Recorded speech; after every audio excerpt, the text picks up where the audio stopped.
rahmatullahi ina tafiya na wani duniya gabaki ɗaya. Shehu Ibrahim ya ce mutane da yawa suna karanta wannan wazifa amma ba sun saranta ba. To yau mun warware ta, ku biyo mu wannan bidiyon zuwa ƙarshe, ku saurara ku.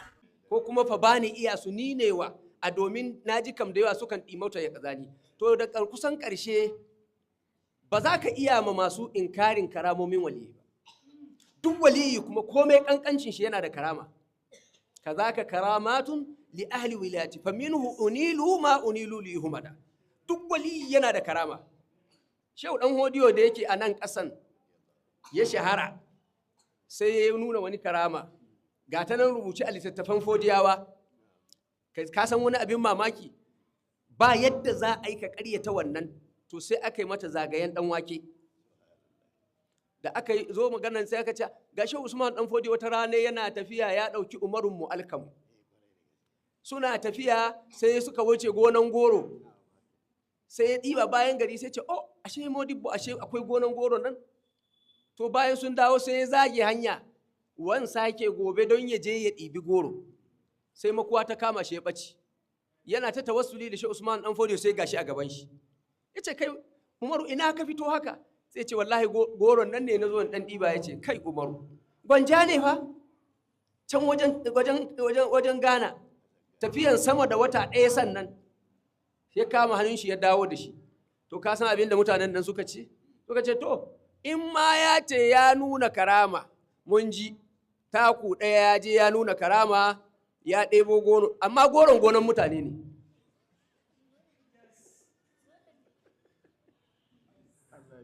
To me suke nufi yayi?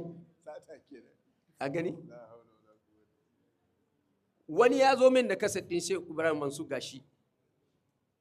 Ya ce cewa gashi nan ya ce Shehu Tijjani ya yi taku uku.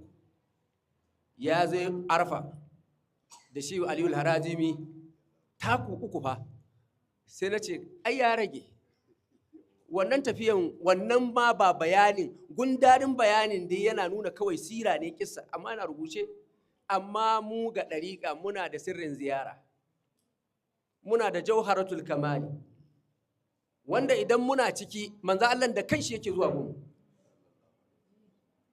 Har ma mai gora a wani baitotinsa yana cewa nasu sairi ba kafa ke yin sa ba, zanguna aka nannaɗe musu sai su kai, zanguna tamfar alif na waninsu su, ai kaman taki guda shike babu wai, wanga sairi wake ɗayyaran sama, wake jirage, wake masu fuka-fukai, banda su wake ziyaran Mustapha, hadda dukkan anbiya'u da mursalai, yanzu cikin sa'a guda, hadda duk akdabu da arifai a yanzu. Kagan ana maganan ba kafa ke yin shi ba, to an ce kuma ana maganan taku uku, to kaga an rage magana. To maganganu inda ba dan ban jin daɗi ba, da na jurga maganganu mai yawa da hujjoji da dalilai, kuma abin da duk kake ji a falalan ɗariƙa musamman tijaniya, to an ɗan rage maka ne. Akwai malami cikin malaman fodiyawa, sarkin musulmi Muhammadu Bello, ya rubuta wani littafi da na ce raful ishtiba'i fi ta'alluqi billahi wa bi ahlillahi. A cikin wannan littafin da za ka same ta ka sha mamaki, sai da ya dinga ambaton manyan akabiru waliyai, hatta da Jelani, su Ahmadu Rufa'i, Ahmadu Badawi, su Imamu Salih Wardi, duk ya ambata manyan waliyai da irin hususiyan garanti zamana da suka samu daga manzan Allah. Da ya zo kan nawa Shehu Abul Abbasi Tijani, sai ya ce amma fa Shehu Tijani shi na daban ne.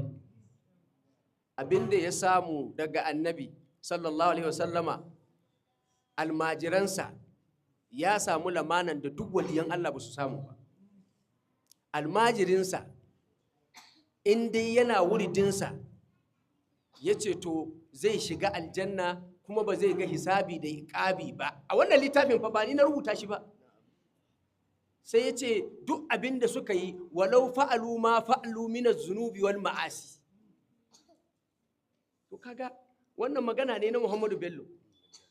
Ya ce ‘yan aljanna ne, ya ce mutane 'yan aljanna ne lau amilu ma amilu wa fa'alu ma fa'alu minaz zunubi wal ma'asi.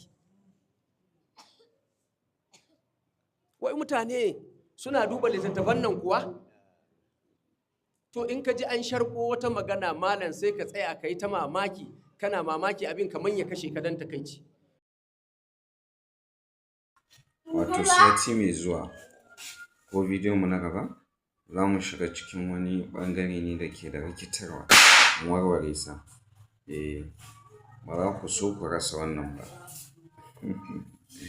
Don haka ku danna subscribe da ƙararrawar da ke gefe saboda Allah ya sake ya ƙara haɗa mu a bidiyo na gaba. Idan da tambaya ko bayani ku saka mana a comment section.